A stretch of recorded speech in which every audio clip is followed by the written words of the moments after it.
Global X interviews social entrepreneurs who tackle some of the world's biggest problems. They are pioneers of innovation that benefit humanity.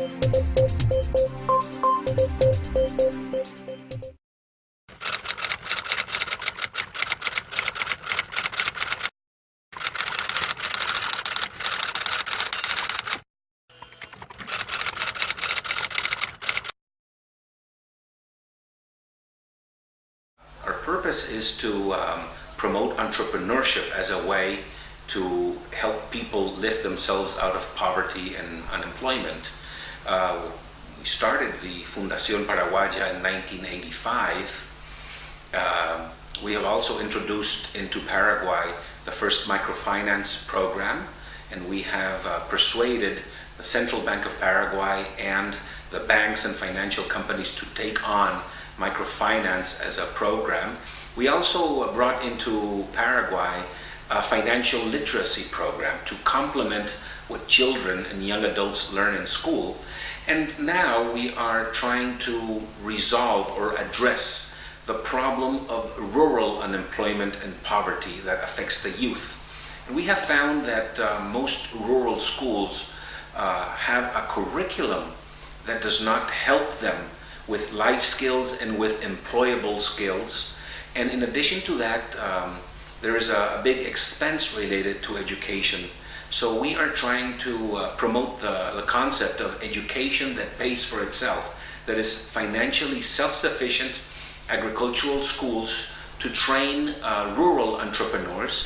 2 years ago, we founded an organization called Teach a Man to Fish. It is based in England, and it is a membership organization with more than 500 member organizations in 80 countries to promote awareness of the concept that education can pay for itself, also replication.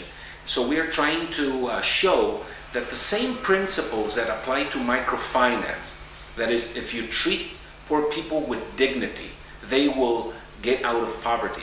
We're trying to apply that to education. After a few months of working with Brother Aquilino, that was the director of the school that was owned by the Catholic congregation called La Salle, he told me that he would like Fundación Paraguaya to consider taking over the school. We were very surprised, and we moved from being an organization that managed projects to committing to a perpetual program of rural education in Paraguay, and that really changed our focus to move away from short-term programs. When we were signing the papers, I asked them, why did the La Salle Catholic congregation decide to turn over agricultural school to an NGO?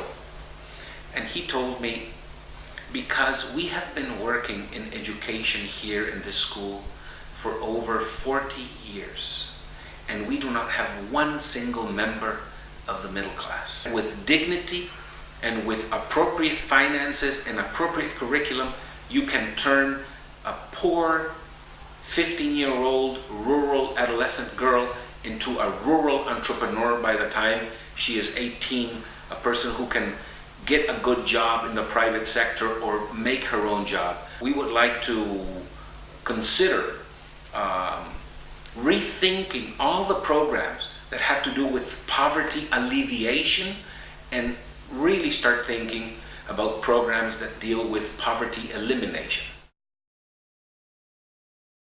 My advice to young social entrepreneurs is to concentrate very methodically on sustainability. There is nothing without sustainability, and all the doors open when you have operational, programmatic, and financial sustainability. If you cannot show the world that you are an entrepreneur who can address social issues but be financially sustainable, you will not be able to capture their imagination to take on programs beyond a small charitable exercise. So concentrate on sustainability, and the rest will follow. Global X is also on Social Edge at socialedge.org.